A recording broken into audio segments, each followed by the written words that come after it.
and duties of individuals in government, as well as the limits of those rights and duties. And that social contract can be inferred or determined from a lot of different things. In our case, it's determined largely from the Constitution of the United States, which is the overriding contract that governs our interactions with each other here in the United States. But remember, we also have individual state contracts, those constitutions. Plus, we have federal law, state law. We have a lot of different things that are rolled into this social contract theory. Now, social contract theory presumes that men have complete liberty in a state of nature, that men have no security or property in that state of nature because men have this tendency to seek to take what is not theirs by force. And as a result of that, in that state of nature, there is no security and there is no property. You can have possession, but not property. As a result of that, men give up some of their liberty to a community in exchange for security and property. So this is part of that contract. All contracts, a person gives up one thing and receive in exchange something else. And so the people in the community, we give up some of our ability to do what we want in exchange for having a community or a government which will enforce the rights that we have remaining, allowing us to be able to enjoy that liberty, the security, and the property that the compact gives to us. And then lastly, the community then exercises those rights to provide for that security and property. Now, I think I'm going to deviate here from just a little bit from what I was going to say. A gentleman asked me before we started whether I think there are any limits on this, because on a social contract, men could agree to anything. And as we know, men frequently make poor choices. And what I do want to say to that is, just to clarify, is I do think that there are limits as to what it is men should agree within their contract. I do believe in God, and I think that He has set various commandments and levels as to what it is that we should do. And so when we're looking at these contracts, social contracts, we oftentimes need to ask ourselves whether or not the contract is right or righteous. And ultimately, I do agree with John Adams that a republic is fit only for a moral people, and that if we lose our morality, that this social contract will crumble around us and will become a source of tyranny, which will strip all of us of our rights. We want to go now to the Fifth Amendment. And this is a place where Jeff and I have some significant disagreements. The Fifth Amendment does basically say that no person shall be deprived of life, liberty, or property without due process of law. Notice that semicolon right there. So what that implies right there is that with due process of law, individuals can be deprived of life, liberty, and property. Now, it then goes on to say that private property shall not be taken for public use without just compensation. And so we really have to divide this into two different things. And there's the first part and the second part.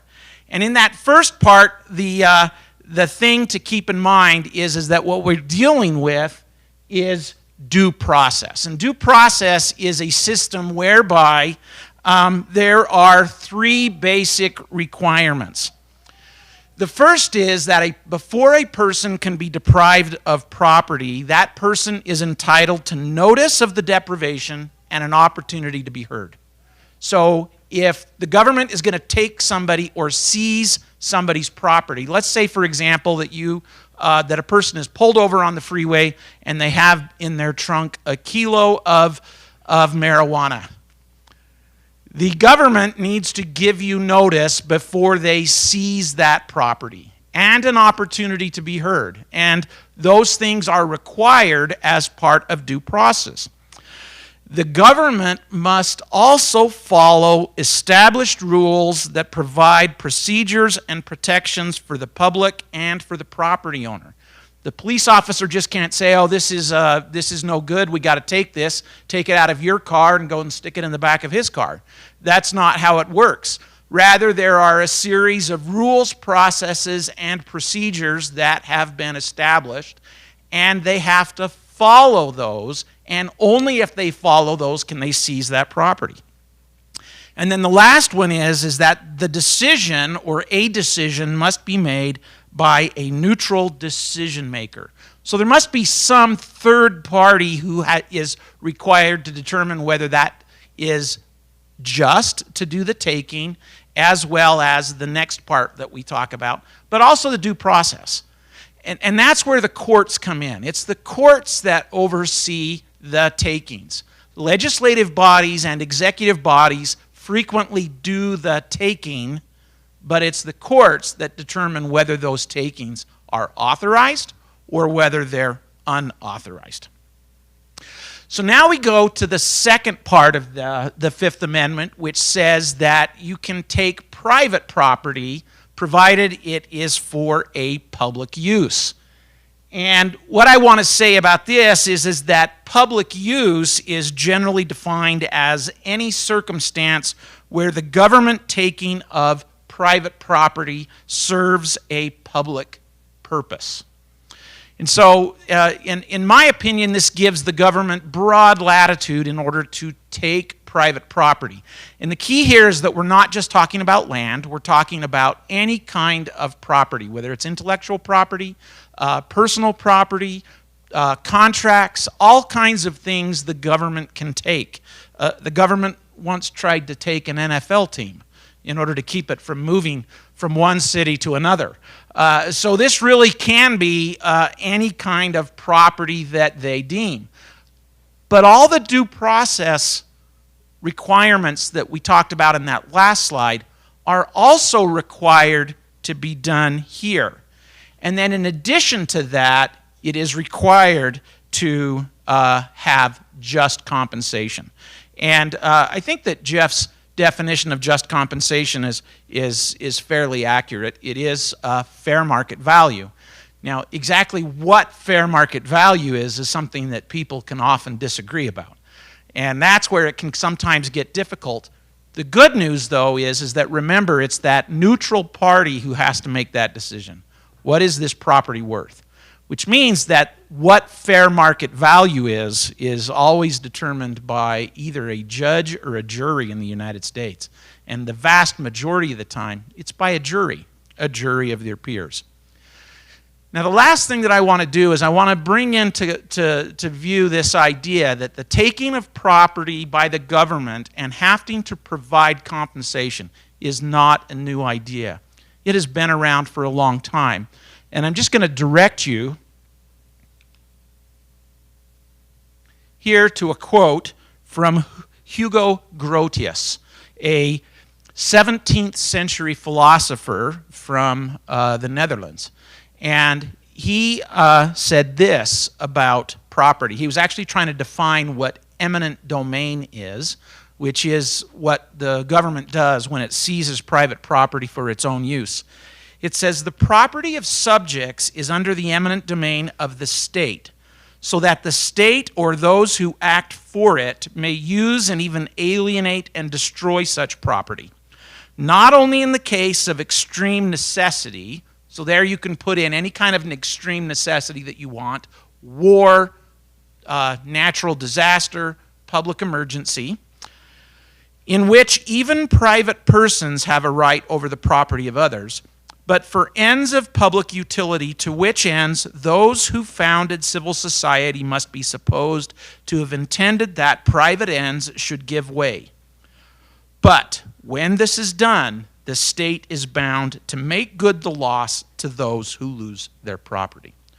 And so Grotius felt, even back at the beginning of the 1600s, that if government took property, government was required to compensate the owner of the property for that loss.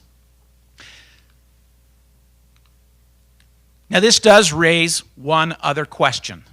What is the loss? Not all takings of government of governmental impacts of property are subject to the just compensation requirement.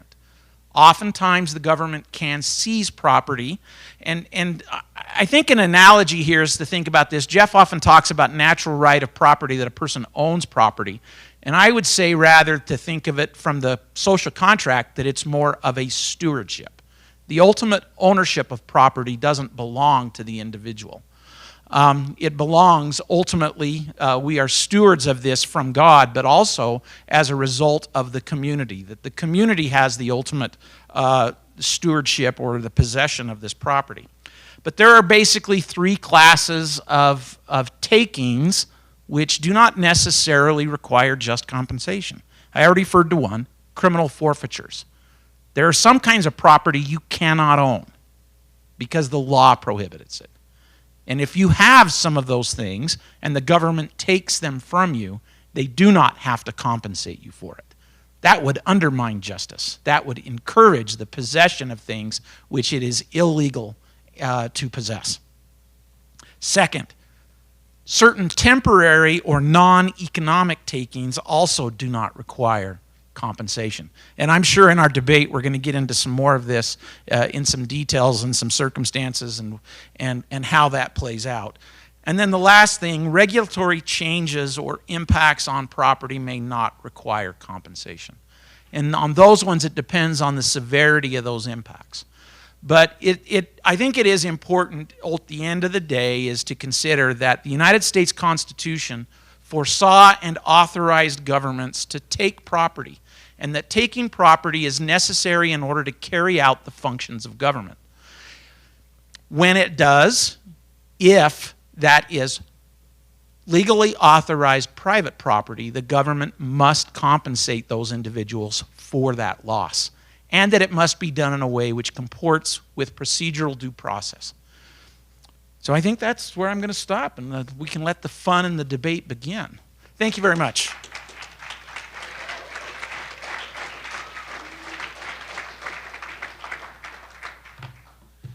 Okay, very good. We'll take our 5-minute break. Be back here in 5 minutes, and please keep refreshments out in the lobby. Thanks so much.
with all my heart.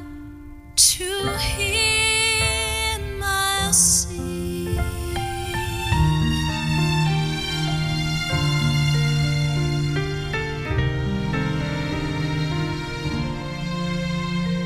I'll raise my voice in praise and joy, in grand amends my tongue employ. I believe in Christ, He is God's Son, on earth to dwell. His soul did come. He healed the sick, the dead He raised. Good works were His name be praised.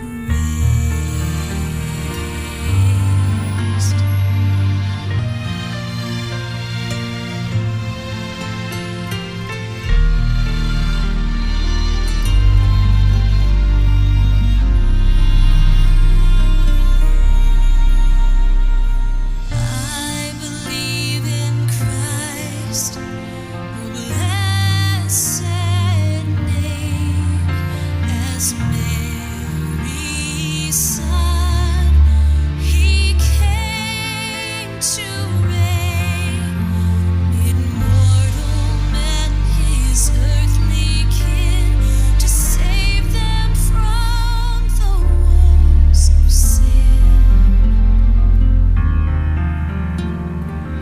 I believe in Christ, who marked the path, who did gain all His Father hath, who said to men, "Come follow me, that ye my friends with God may be."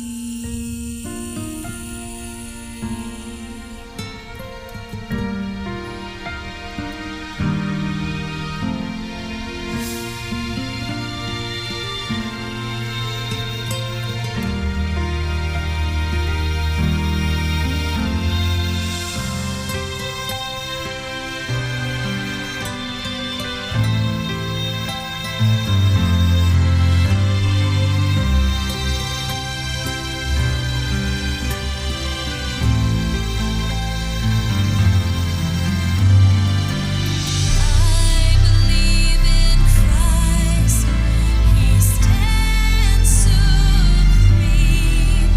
From Him I'll gain my fondest dream, and while I strive through grief. For those in the audience, let's go ahead and do a round of applause to invite those in the lobby to come back in and join us.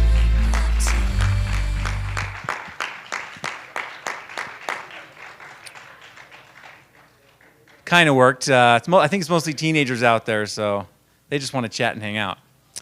Welcome back. We're going to get started with the next portion of our meeting this evening.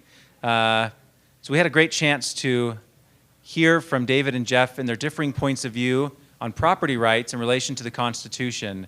And I really enjoyed their different perspective as always, and look forward to hearing from both of them as we ask questions and talk this evening. So every time we have this meeting, we often meet beforehand and have a discussion about the topic that we're going to be discussing in a few days, and which kind of gives us a good idea of what the basis of our discussion will be. However, as I listened to Jeff's discussion on deprivation specifically, I had a question come to mind that we didn't quite chat about, so this might be a surprise question, Jeff, just FYI.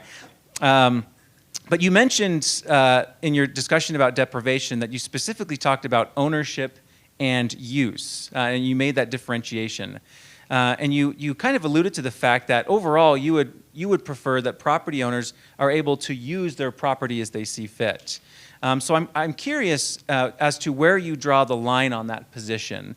particularly, just considering the fact that, I could, take a bunch of oil, for example, and I can dump it in my yard, thinking that that only impacts me. However, that could have detrimental effects to others that happen to be, down the waterway from me in terms of their property as well. So, in the case of the person that's polluting, into the air or polluting on their property, or in other instances where, somebody is using their property in a way that, might impact the property of one of their neighbors, do you still stick fervently to that point that property owners can use their property as they see fit without government regulation? Yeah, it's a good question, because I think it can seem very scary and very like, wait, that's exactly why we need government, to stop people from doing dumb things that hurt other people, right? And so as a basic response, yes, I still hold strongly that people should be able to use their property however they want to. In the same way, they should be able to use their liberty however they want to. And where's the line? Well, the line is when they violate other people's rights. And so if I use my liberty with moving my hand to punch your nose, then I've used it. I did, but there will be consequences. You could sue me, and if you win, there will be damages, etc. In the same way, if I dump oil or if I pollute, I do those things, and it can be proven in a court of law that I've deprived you of your rights to your property, then it's natural and well that I be punished for that. And so I feel like too often the government will try to preempt or will try to say, well, I don't like that you painted your house green and that deprives me of my property. Like, no, it doesn't actually. Now, if it actually affected, the actual health or welfare, those types of things is a different story. But I think I draw the line simply as you can do whatever you want to with your property as long as it doesn't infringe on someone else's property rights or their life or liberty rights, so those foundational, fundamental rights. Interesting. So you're probably not a fan of HOAs, I presume. Well, no, I'm fine with HOAs because an HOA is a homeowners association, right? Essentially, everyone in here has to have a brown house. I'm fine with that because the people who go into that know it beforehand. When they sign the documentation, there's an HOA. You're paying $50 a month for HOA, and you're agreeing that you will paint your house brown. They're entering into that contract openly, knowingly. What I'm not in favor of is the government, doing their own versions of HOA, which is, oh, by the way, we're going to tell you what you can and can't do after the fact, or in simply because we're the government, that's why. And it doesn't matter if you agree or not. I think if you agree in a contract, then you're bound, and you should follow that contract in terms of HOA. I was going to say that sounds suspiciously like a social contract argument, but oh, that I think that one hit a nerve on the back. The audience row, liked that, the back yeah. row back there. They want to fight. They want us to get intense. Yeah, there were several of them that were telling me today this was my last chance to try to take Jeff down. So, but I think that kind of an argument demonstrates why it is that government, acting as the steward for the community as a whole, does have the ability to regulate property use. Because my usage of property may impact somebody else, and they have the ability not just to punish me, I think, after the fact, but also to prevent me affirmatively from harming them in the future. And to me, that comes back down to that social contract thing. I gave up, to some degree, liberty, the ability to build bonfires in my backyard. I gave that up in exchange for the community protecting me against my neighbors building bonfires in their backyard. And so I think it's one of those things that there is this give and take, and that is a really important thing to make sure that the community operates, and it operates by respecting each other's rights and understanding the limits of those rights so that we can live together in peace and harmony without having this difficulty or this idea that the government can only come in once a violation has occurred and redress the violation. Because honestly, a lot of times, there is no true redress of those kinds of violations. We like to think about earthly justice and how the courts can provide some kind of just compensation, but they just can't. Now, David, just to clarify, one of the justifications you used for keeping along this line of deprivation was the idea that because property from your perspective is almost communally owned, although I would suspect that many people in the audience, that doesn't really sit well with them, that the property that they have worked so hard a mortgage payment that they've worked their entire lives to pay for is communally owned, that it's not something that is theirs, tangible property. How do you answer to folks that find it very unsettling, this argument that you make, that property is communally owned? I wouldn't say that it's communally owned. What I'd say is that the community has an overall stewardship in order to protect the property of everybody else. And so if you think about property, where does property come from? So the initial property in the state of Utah, where did it all come from? It came from a land grant from the United States government. So the United States government was, or the state of the government of Mexico, which depended on when you look at it. But the United States government had the initial possession or ownership of that land, and granted to us only as much as they granted. In other words, I can always withhold or reserve back certain property rights. If I wanted to sell Jeff a piece of land, I could reserve back certain things. And so property can be divided in these different ways. I could reserve to myself the right to go onto the property and to picnic. And then I give it to Jeff, and he has the right to use it for anything except for to exclude me from picnicking in his backyard, which would be something that would be really fun, and I'd love to do that someday. But the point is that there is this reservation. Now, and the Constitution has some of that reservation in it, and it says that we can use this for public purposes.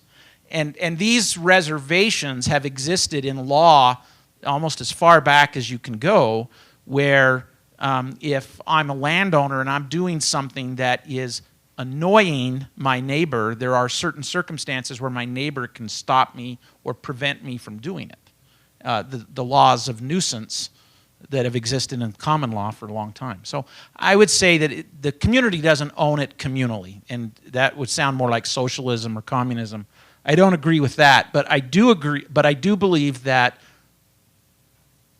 we don't have the absolute right to do whatever we want with property.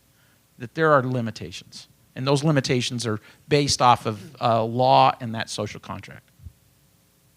Where do you disagree? So, a couple things. So, if you saw on the slide, the wording was changed, right? The wording in the Fifth Amendment says public use, but in Kelo versus City of New London, what was that? 2005 decision. That's a Supreme Court decision where the Supreme Court said Kelo, who's a little lady, lives in this house, and the City of New London, Connecticut, says we want to demolish this whole 15, 20 house, whatever it was, I can't remember. And we're going to demolish it because there's not a very big good tax base with all these tiny little homes that are the old homes. They're going to wipe them out, put up a nice strip mall, and have a ton more tax revenue. And she said, you can't do that. You can't make me get off there just because you want to put in a strip mall. I mean, you're taking my private property and giving it to another private property owner so that they can use it to make a bunch of money, and it happens to benefit the city with more taxes. That's a total violation of my personal private property rights.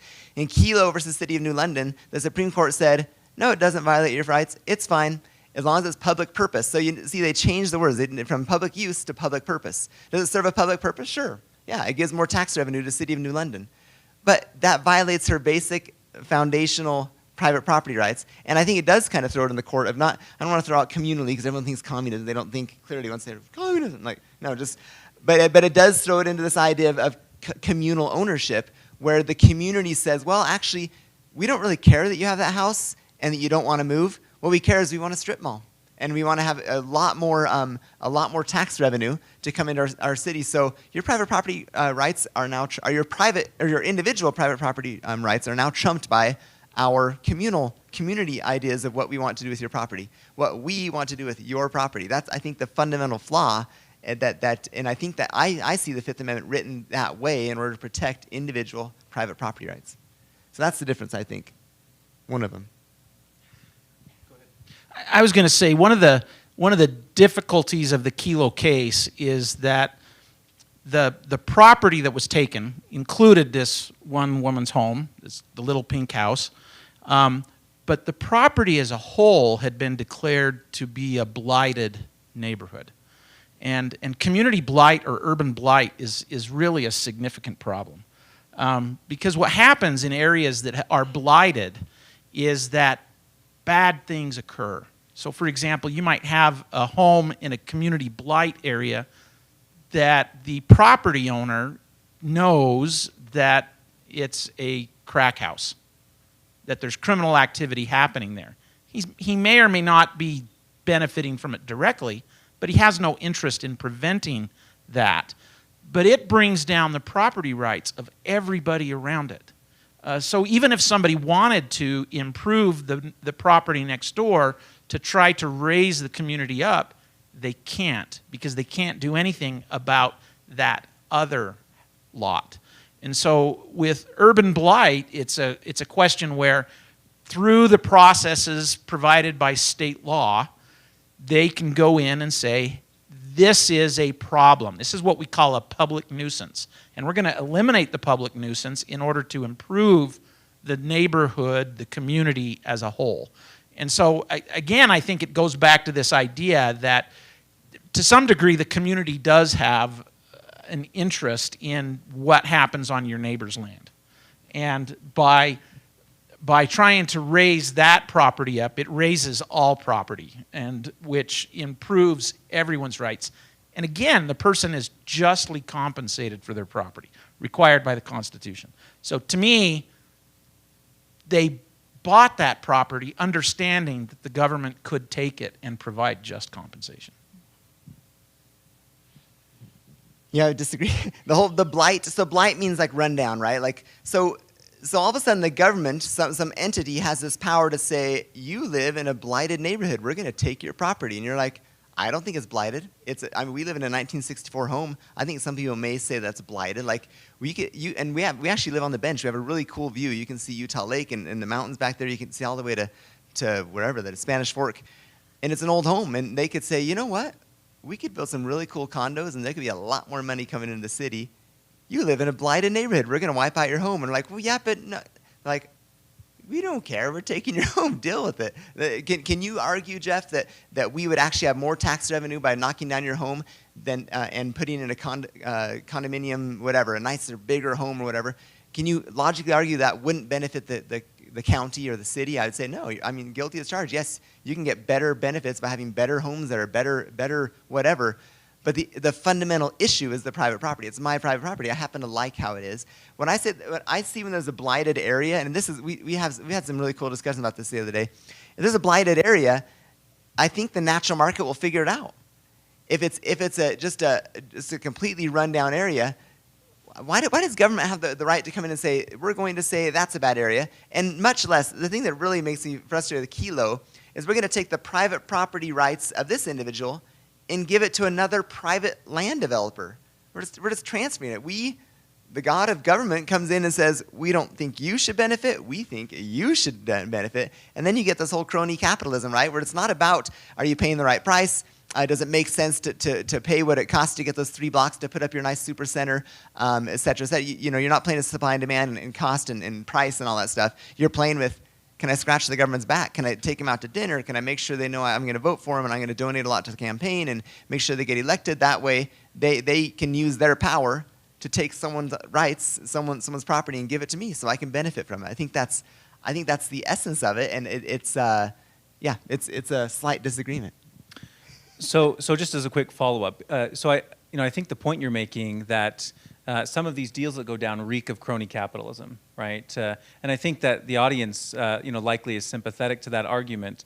At the same time, it seems like, David's making an interesting point that with blighted areas, sometimes there are immeasurable costs, right? Costs in that blighted area, and usually that's in the form of illegal activity that has widespread implications for the community, not only in the blighted area, but in surrounding regions as well. Things like drug abuse, illegal prostitution, and other illegal activity that you simply can't measure the cost of that on the community. So when government comes in using their power to deprive multiple property owners of property, for a blighted area particularly, in most cases, wouldn't it likely be as a result, I think it's easy to see the economic advantages that it gives to whoever they're transferring ownership over to.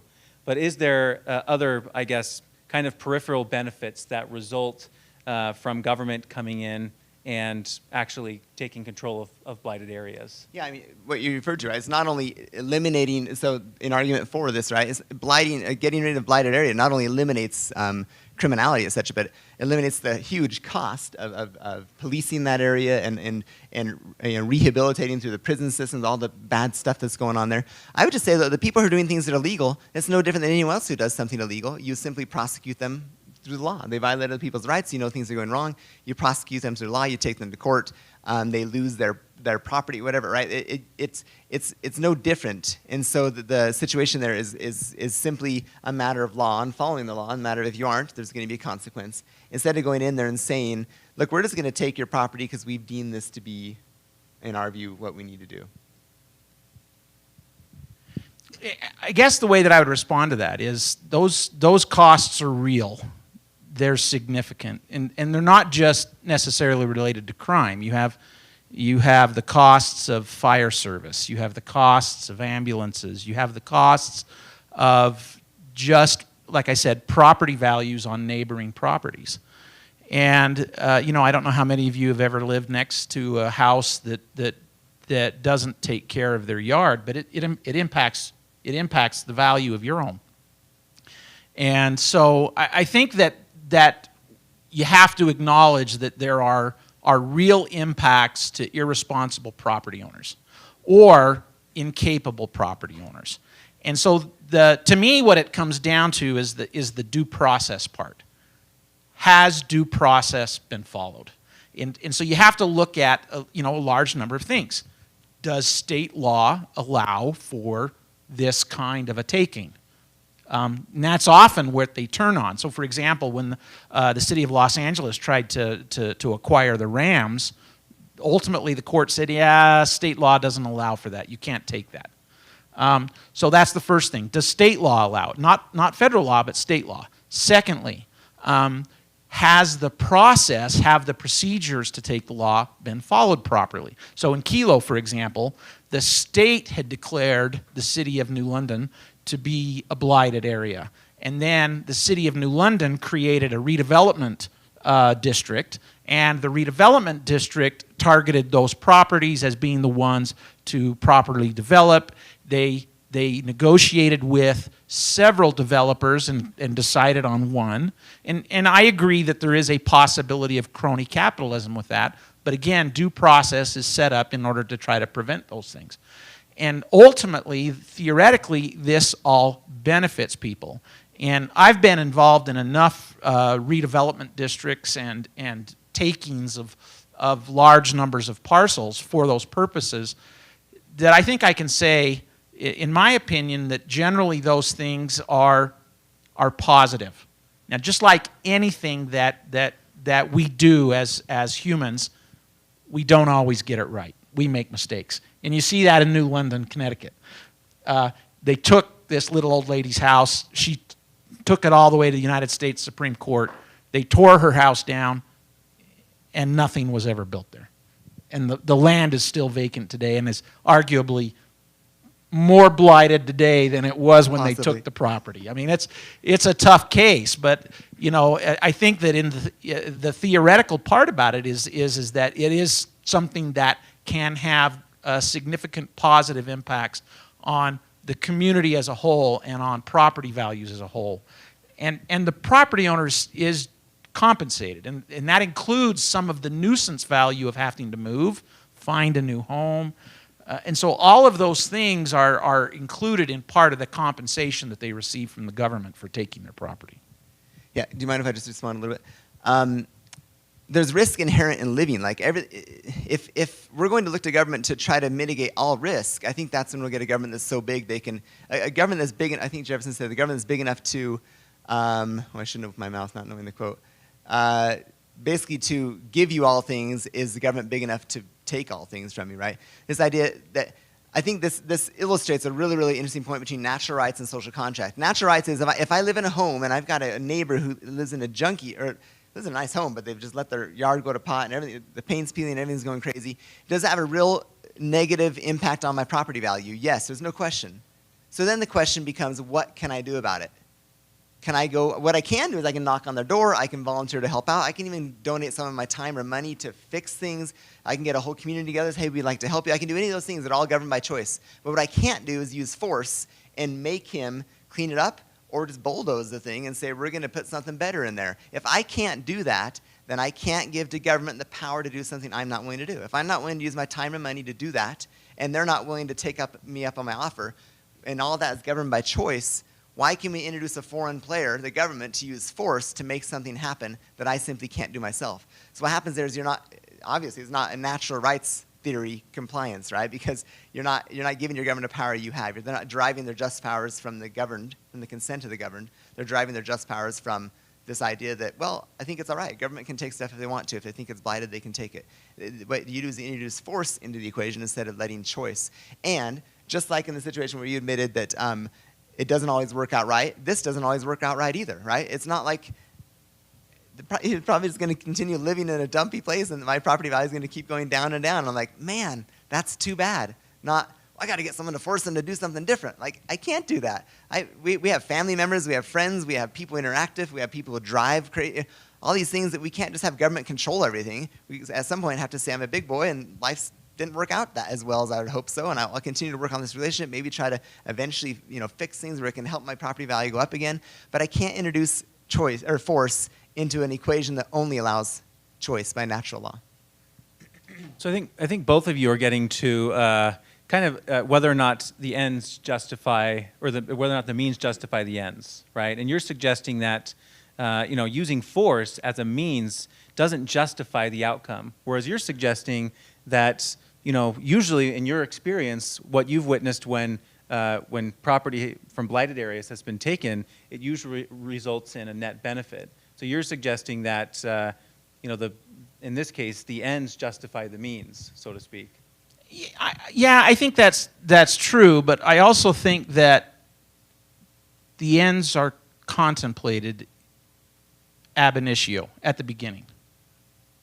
And so if I'm buying a piece of property, let's say I go out and I buy 5 acres of land. And I know we keep talking about this as if it's land, but property applies to a lot of other things. But if I go out and I buy 5 acres of land, I have to have reasonable expectations about what I can do on that property. I can't have this unreasonable expectation that I'm going to build a building that is exactly 5 acres by 5 acres that's going to be 738 feet tall.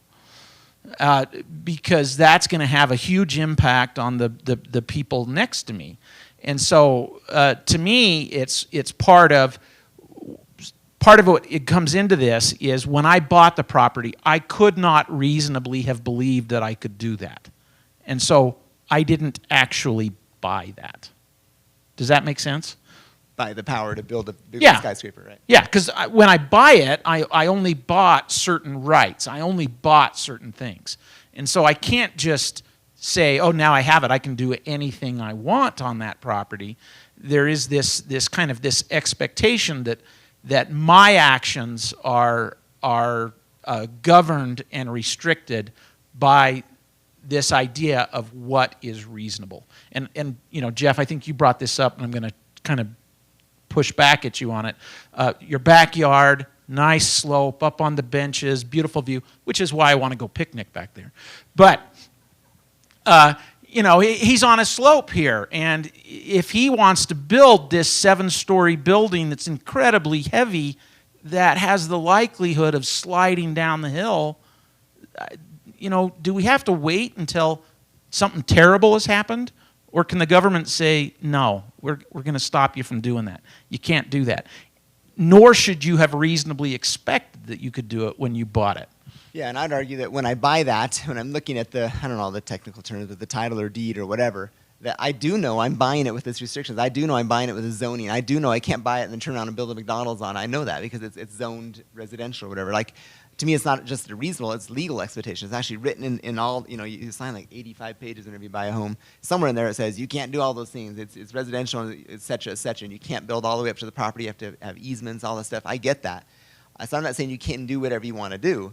But I think this leads into, maybe we have a... Regulatory takings? Yeah, we have time, about 5 minutes for that, yeah. So regulatory takings, it was regulation, right? Government makes regulations. I find so up on the ridge there. I just learned this the other day. David was telling me about it, how glorious it was. No, just joking. Cedar Hills, right? These people build their homes, or no, they buy lots. They buy lots, residential lots. They're going to build their home on, for let's say it's $50,000, whatever. And the government comes along, county or city comes along, and says, "Oh, by the way, you can't." Now, this wasn't in the original contract. They bought it with the expectation to build the home, and the government comes along and says, "You can't build a home there." That is, in my mind, that's criminal. Like, I bought the private property in the contract that said I could build a home, and now government can come in and say you can't build a home. So now what? Now they have a piece of land that no one's going to buy. They just lost a bunch of money. They may sell it to like a sheep farmer or something for maybe $50, but they're not. They just lost a ton of money. And anyway. So respond to that, Mr. David, and tell me why you think that's all right. Ooh. There's actually a Supreme Court case directly on point. Which is why the Supreme Court has no idea. Anyway, a guy bought a beachside piece of property, and he said he wanted to build on it, and they said, no, you can't because of these various reasons. And there were a series of reasons. So, for example, up on the benches, let's say, for example, that you bought the land, and then the government later discovered that there's a fault line that runs underneath it. And so they said, no, it's not safe to build anything on here. Well, it was similar to this beach property. And so there was a regulation that was passed that prohibited from building any building on the property. And so he took it all the way to the United States Supreme Court.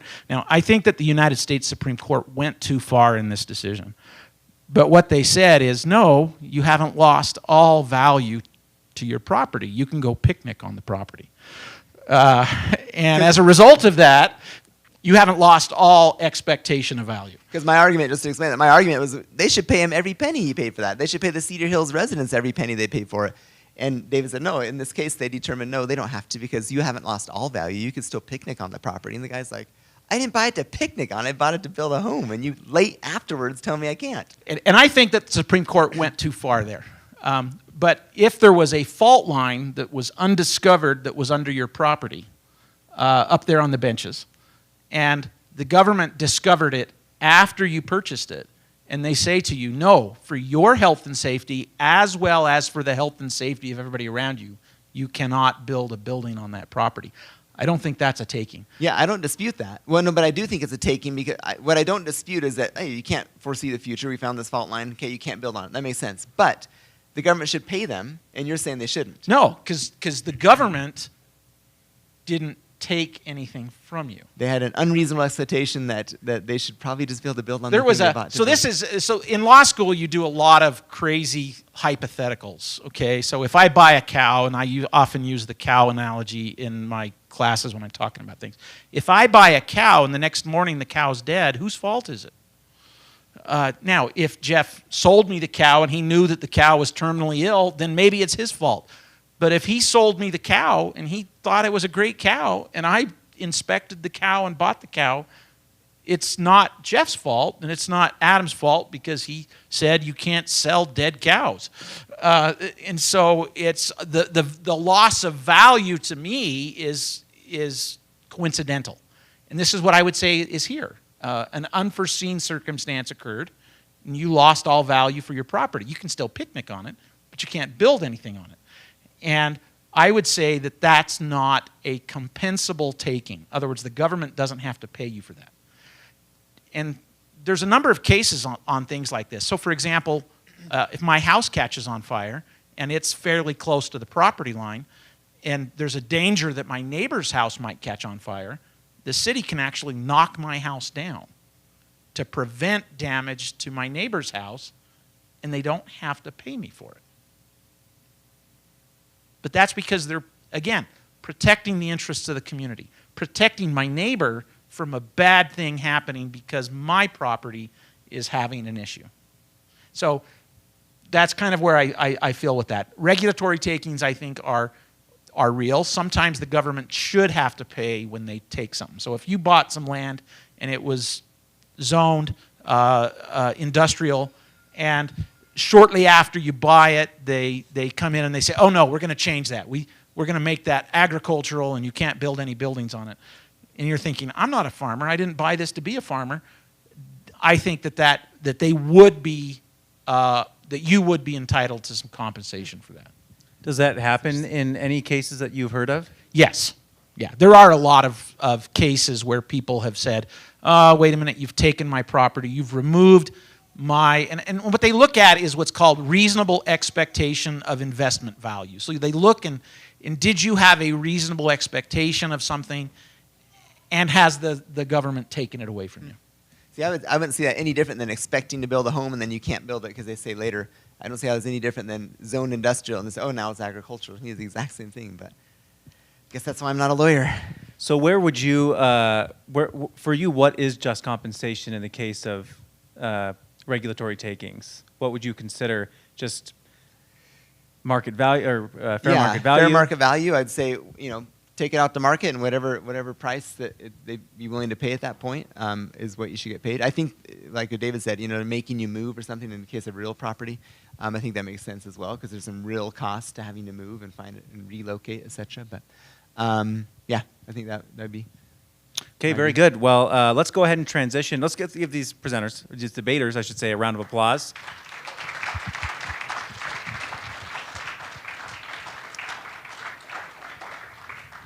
Thank you. We're going to transition into the Q&A portion of our event. We have about 20 minutes for question and answer. The way this works is we have a mic set up over here on this side of the auditorium. We'll take questions from our live audience, and then I'll monitor the chat feed here to see if any come from our remote audience. We encourage questions from both students and parents or anyone else here that you have for these two guys here this evening. So any questions, come up here to the mic, and we'll take them now. And they really like tough questions.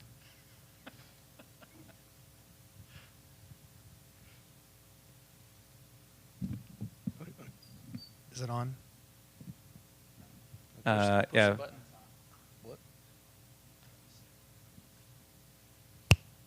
Yep, it's on.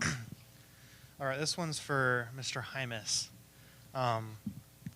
And we're talking about eminent domain, right? And it seems like the argument, most of what both of you have said has kind of been in an abstract. You're talking about government as a concept, a general concept. But this specifically, you're talking about the Fifth Amendment, right? Which is primarily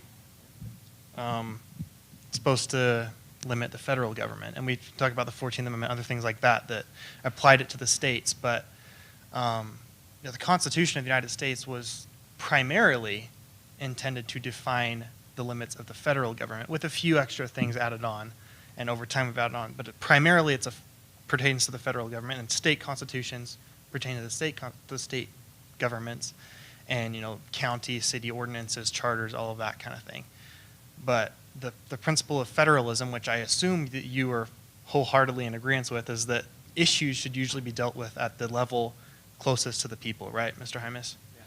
So I guess my question is, this issue of eminent domain, the vast majority of these eminent domain seizures occur at a city level, right? Vast majority. And so the way I see it, your argument is mainly a constitutional, like this should be authorized to government to do, I can't talk, that government should be authorized to do this or it shouldn't be authorized to do this, rather than a more political argument of this should be argued in a city council or a county council or something, and then the people decide at that level whether to do it or not. So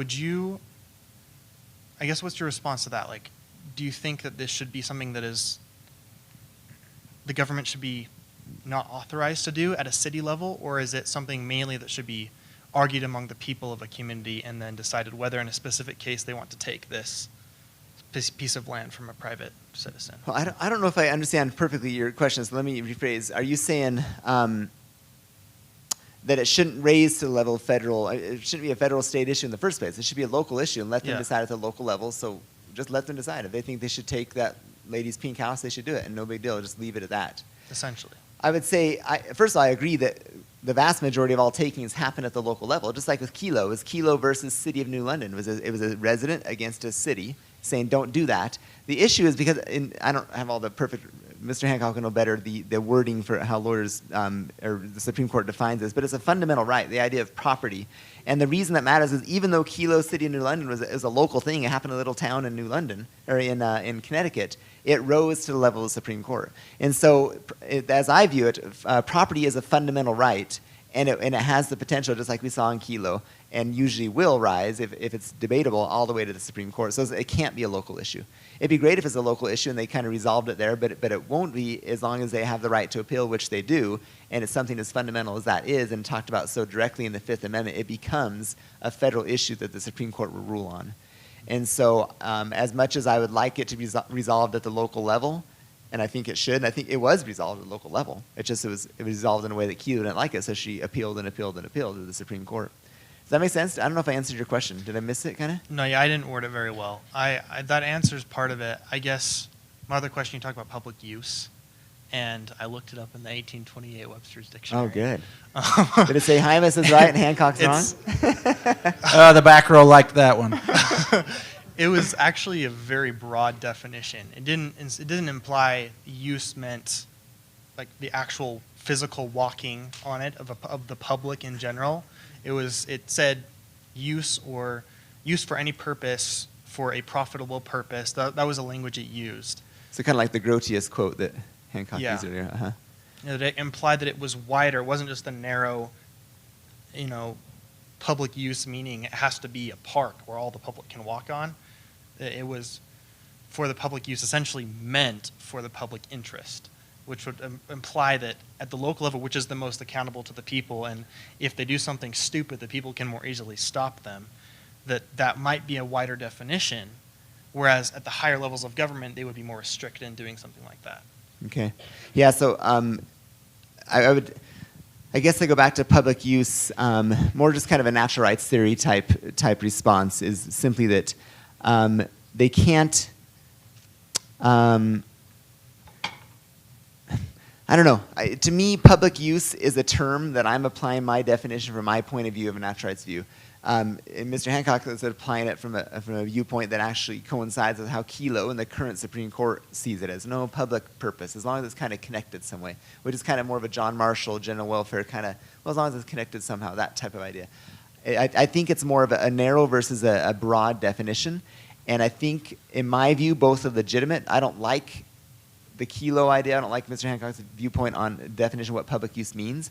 At the same time, it's absolutely legitimate because that's how millions of people view it, how the Supreme Court has established it, and public purpose is now the definition. That doesn't mean I'm changing my mind. I still think I'm right. But the fact that contemporarily that's how it's viewed is something I live with. It's something I'm working against as much as I can, but it's something that I accept as legitimate, as logical, but still consider wrong. Good. Thanks for the question. Did you want to? I just want to piggyback one little thing on there, and that's the way that the Kelo court defined public use. They in their decision they say public use is vague, and they say it can imply a lot of different things. So they don't cite Webster. They should have, but so maybe David someday you'll be on the Supreme Court. But they don't cite Webster, but they have that same basic idea that it is much broader than that, and so that's why they define it the way they did. We have another question here from our live audience. Thank you very much. Enjoyed the conversation here. This week, obviously, Roe v. Wade has been a huge, huge thing. And hearing your conversation, this is out there, but you got me wondering, a main question, is there an argument about property rights with abortion? Is a fetus property, or is that nonsensical? I'd love to hear any thoughts. We'll go to David on this one. Yeah, I think that a fetus is not property. I don't think that, what I would say on that is under the 13th, 14th, and 15th Amendments, that human life can never be property. Before the 13th, 14th, and 15th Amendments, human life was sometimes property. But I would say under our current Constitution, it cannot be property. And so I don't see a property rights question there. Although one of the things that we've been talking about does come into the draft opinion that was leaked to the press from Justice Alito, and that is this idea of expectation. And one of the things that they were looking at in that draft decision is whether or not Roe v. Wade should not be overturned because it had been in place for 50 years and therefore people had certain expectations that they had built up. And the court said no.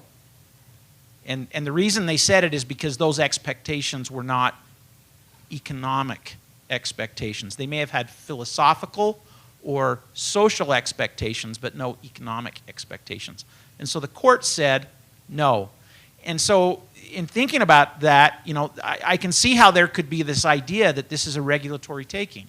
So if you're the owner of an abortion clinic in Arizona, for example, which is going to outlaw all abortions here once this decision comes down, if it comes down the way that it's done, maybe that clinic could say, whoa, you've taken all of the value of my property, and therefore I need to be compensated.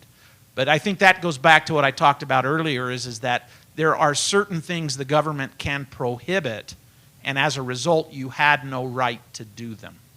And that's one of the places where I think that comes into place, is I don't think you're going to have a bunch of lawsuits that say I have to be compensated. Because under the proposed amendment, those had no viable, under the proposed decision, those had no viable economic expectation. And so they're not compensable takings. That's my view. Thank you. We'll take another question from our live audience. Awesome. Mr. Hemis, this one is for you. So you mentioned zoning laws before, and if I'm understanding correctly, if government does not have a right to tell you what you can and can't do with your own property, then do zoning laws interfere with our natural rights, and wouldn't that align more with social contract theory? That's what Mr. Hancock said. Your answer sounds a lot like social contract. I don't think so. I think I'm still an agent. I still get to choose what I want to do. I have many, many choices in front of me. One is to buy this property, and talk about land, because it's an easy one to think about.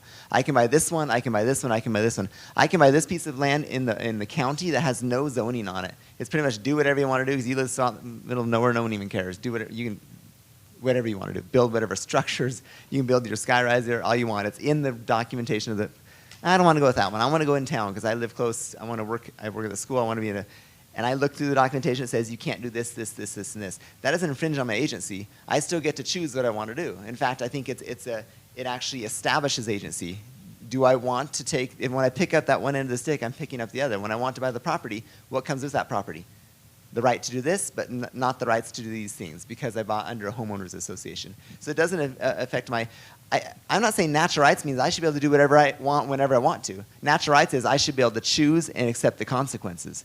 That's what natural rights is. And so if I choose to buy a home that has HOA, homeowner association regulations that I have to paint it brown, then I can't say, you took away my right to paint it brown. No, you didn't. I took away my right to not paint it brown because I entered into that contract with full knowledge. I knew what I was doing, and I can't now say, hey, that's my natural right. I should be able to paint my house whatever I want. Well, if you want to, go out in the county. You have the right there. But I'm the one who took away that right because I signed in that contract when I bought the house. Does that make sense? Yeah, for sure. So just as things progressed, like as society naturally progresses and as the population gets bigger and bigger, wouldn't, by that same reasoning, government be able to say, hey, listen, like things have progressed, and so now the city, like we need more land. So this used to be a rural land. You used to be able to build whatever you wanted, right, a home or whatever. But now we're going to have to take that because we need to be able to move the city forward. Does that make sense? Just because there's natural progression within a society. So what would you say about that? So if we're talking hypothetically about a piece of land in the county, it's a good question, by the way. Right on your feet to ask. It's awesome. You live in the county, no one cares. Oh, people do care because we're huge now. It's Utah Valley, and every piece of land is worth money now, and we're going to build a big road through your land now. I say that's exactly what the Fifth Amendment is about. It's a public use. Is it legitimately public use? Yeah. We have to have the road. It has to be a 4-lane highway because we got tons of people moving in here. Yeah, it does run through your previously do whatever you want to land. But we're gonna justly compensate you because it is for public use. We are going to seize that, whether you like it or not. It's eminent domain. We will take it. We have the right to under the Fifth Amendment. And you could say it violates your natural rights, but the fact of the matter, that's where it does start sounding like social contract. Like, well, yeah, I kind of came out of nowhere and deal with it.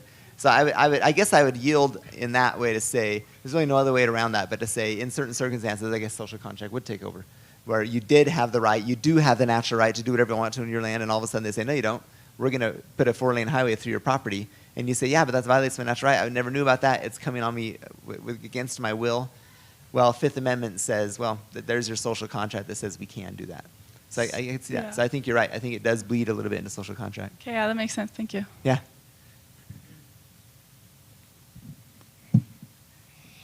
Is privacy a property issue? For example, if I send my DNA to a blood to a DNA analysis company, and the company gives it to the government for FBI use, but they don't tell me, is that violation of my property, my blood, and the DNA information I'm purchasing?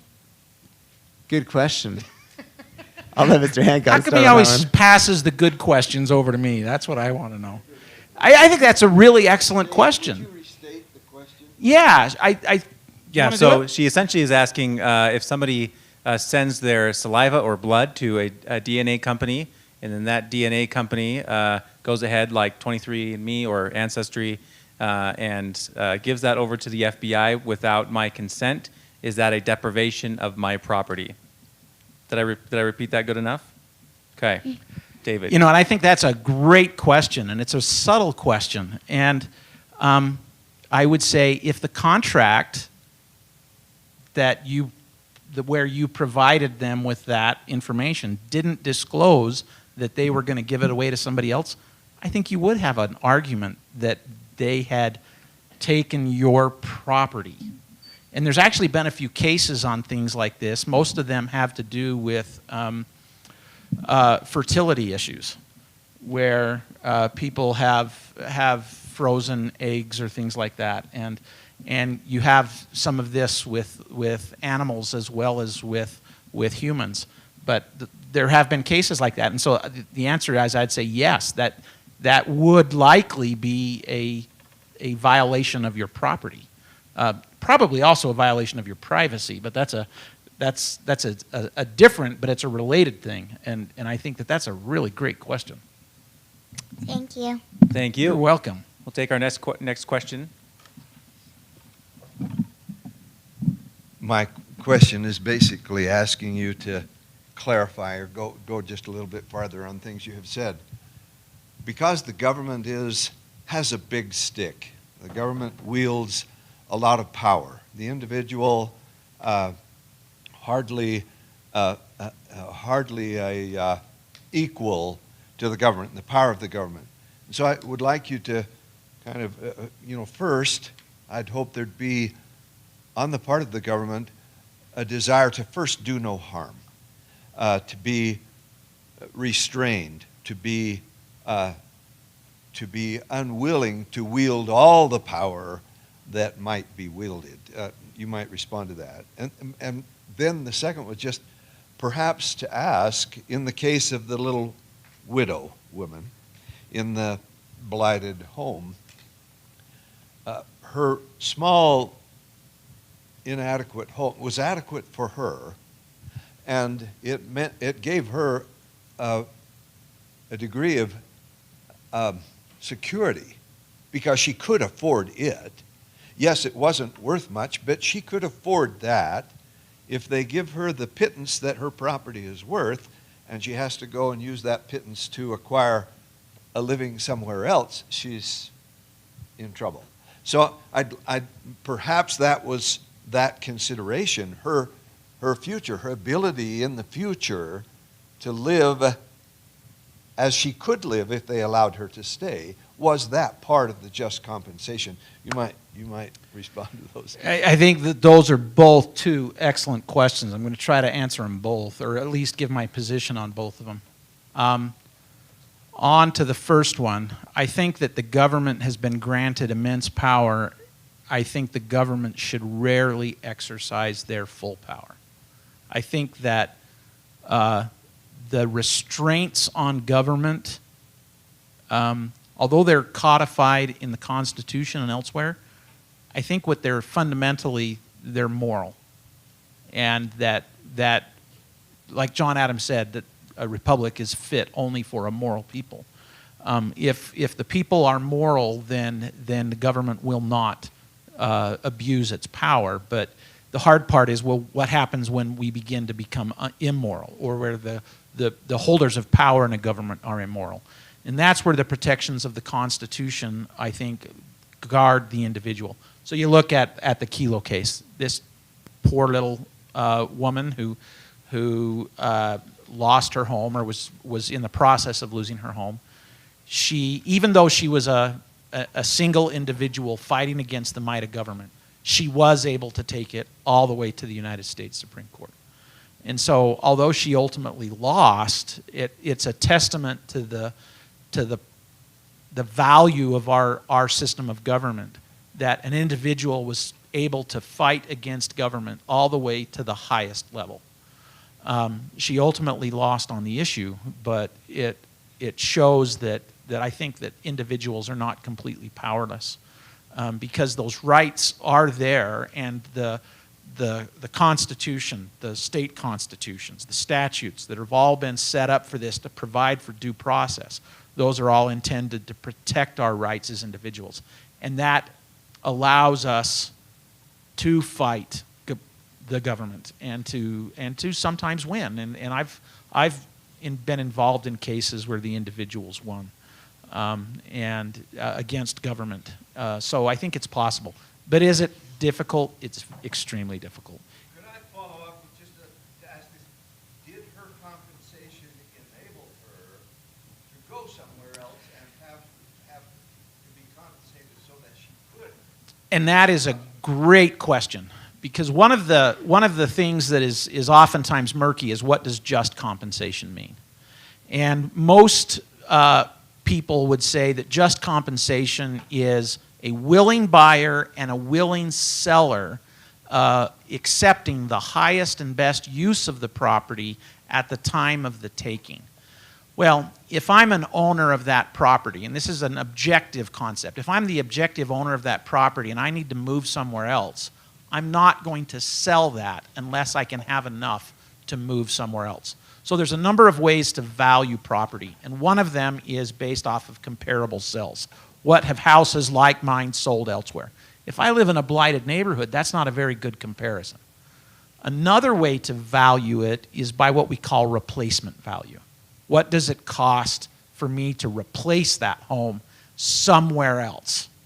And the laws in the United States largely require the government to pay the highest value. So whether it's comparable sale or replacement value, whichever one of those is higher is the one that has to be paid.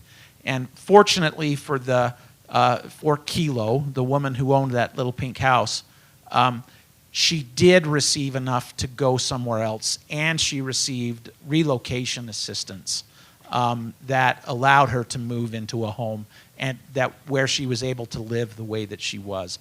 And I would say that if a government takes property that it doesn't provide for that, it probably is an unjust taking. And I've argued cases where or been involved in cases where those kind of arguments were made. That you're not providing me adequate value for what you've taken because it doesn't provide a replacement. And so that's where the big stick that government holds can really be terrible. Because sometimes the homeowner doesn't really have any a lot of viable other choices. In the state that I practiced law in, the state required an entity that took property to provide relocation assistance, where they go out, find a new house for the individual, and make sure that their costs of moving from one location to another were compensated for. So, but not every state necessarily has those. And so that I think goes to what David was asking about local control. I think that's a local issue where the Constitution has a minimum standard, but the state could provide a higher standard as to where and how property can be taken or how it can be compensated for. I don't know, that was kind of a long answer. Did I answer your question? We have time for just two more questions in the interest of time, so we'll take one more or two more here in the audience. Go ahead.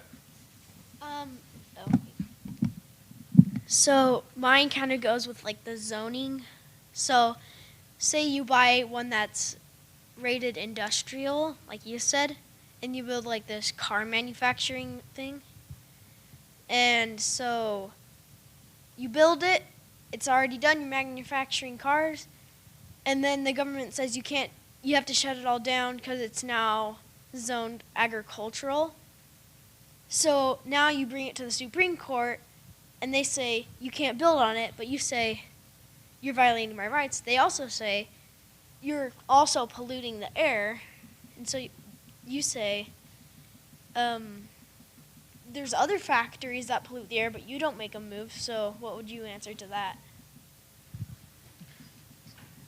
I was going to try to pass this one off to Jeff. Well, for me, it's easy, but I don't know. I'd like to hear what you say. You know, that's a great, you should be a lawyer. That was a great argument. You're making both sides of that argument. If they're trying to shut one factory down and they're not trying to shut other factories down, I think that factory that's being shut down has a claim that they're taking value from their property and that they probably have a right to be compensated. So that's one where I think that may be a regulatory taking. And this is where it kind of depends on what the facts are.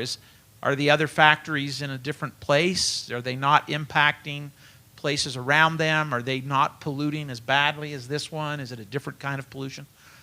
But the way that you stated, I'd say absolutely they have a right to some degree of compensation for that because they've been treated differently. And that's always... Is that your main thing, is the difference? I think the difference is part of it. But the economic... the reasonable expectation of economic investment. They built the factory. They were building cars. They had every expectation to continue to do that. So what if we take out the difference? Like no one else is doing that. It was just simply them, and they rezoned it from industrial to agriculture. Don't you think that's a to me? That's a regulatory taking. Okay. Yeah, they're entitled to compensation. Yeah, I would say that too. I don't have much to add on that. But Yeah. Good question. That was well worded. Thank you. I've enjoyed these. I just have to say I've enjoyed coming and just listening, and it's thought-provoking to listen to you. I've got a question for Mr. Hymas. I'm just wondering, under a natural rights theory, how does a local or any government have the right to impose zoning restrictions at all? If under natural rights, you can only give up to the government rights that you individually have, if you can speak to that, how do they have any right to impose zoning restrictions at all? I would just like to understand that better. How does the government have any power to do that? Under a natural rights theory. Yeah, but the government, not just an HOA or a group of private individuals.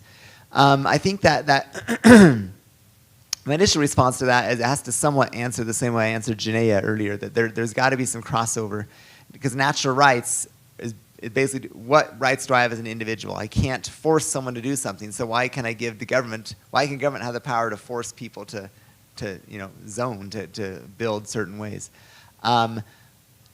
I think first of all, one part of the answer, has to be part of the answer, I think, is Houston. Houston's a huge city. They don't have zoning laws. And I think they've done just fine. I don't think we need to have that. I think the natural course of things, what happens in most big cities and most towns and most counties is they just agree, here's what we're going to do. We're going to have zoning laws. Therefore, you're all going to follow them. I think that makes sense under social contract. I don't like it. I don't think it's the best way to go, because it violates natural rights. Natural rights, I don't have the right to do that, so I can't give to government. If I don't have the right to tell other people what they can and can't do with their property, then I can't delegate to government to do that. And if none of us have that right, how in the world do all of us give a right we don't have to an entity that now gets supreme control over our property? I think it violates common sense, which I consider natural law. And I don't think it's just theoretical. That's why I brought up Houston. Houston does it, and they're fine. They don't have a McDonald's next to a house, next to a hotel, next to a golf course. People just think through. It's common sense. They figure it out. They zone, but they zone with common sense. Everyone builds where it makes sense to build. And if they build in a dumb place that doesn't make sense, the business goes out of business, or the people move because, man, there's just all-night parties right next door all day long, right? There's common sense that governs there. So I would say, in a very natural right purist answer, the answer is zoning simply can't exist. But the realist in me says, well, that's how it is. And there's a lot of social contract in that. And the only way to, because we're way down that road, unless we live in Houston or some other towns, I'm guessing in the United States, that it is what it is. So we have to think of it through a social contract lens. Yeah. Do you have something to add to that, David? Yeah, you're saying that you don't think that zoning laws are proper for at all under the natural rights theory. I think, yeah, I'd probably say that. I'd probably say that anything that shouldn't have happened, someone building a skyscraper, someone dumping, all that can be resolved in the courts when someone violates someone else's rights. It should happen through the judicial process of saying, hey, that wasn't fair, that wasn't right, and the judicial process can say, you're right, here's your compensation, here's your reward, here's your punishment, here's your taking, all that stuff. Yeah.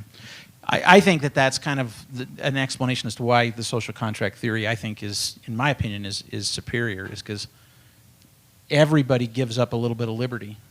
And what do they get back in return is they get greater security in their property rights. They know that if they build this beautiful home, that there's not going to be a landfill built next to it. And that therefore that actually encourages investment and improvement of property, which is generally good for the community. So that's where I would say those social contract ideas, I think, have a lot of merit in those kind of circumstances. That's why, so over the whole year, we hope this is what you guys have enjoyed. What I've enjoyed is seeing and going, oh, that makes sense to me. We hope that the value of this is to see both sides and to see that the truth may not reside in your perfect little view of how things should be. The truth may carve in stuff that you absolutely don't really like and don't really agree with, and yet, well, yeah, there's something to that. I think we hope that that's what's happened in this literacy series for you guys. So thanks for being here. Thank you.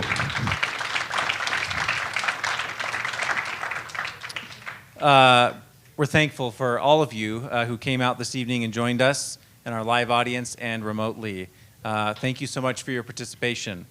We'd like to highlight the amazing work of Kimberly Heath in setting up for the event tonight. We also like to thank our AHS school administrators, Jay Clark and his team on the technology, and others who assisted in making tonight possible. We will not be holding any literacy series events until after the summer. Our next event should take place in September, so stay tuned. To watch previous sessions and for other resources, we invite you to visit constitutionandcivility.org. We hope to see you next time. Thank you and good night.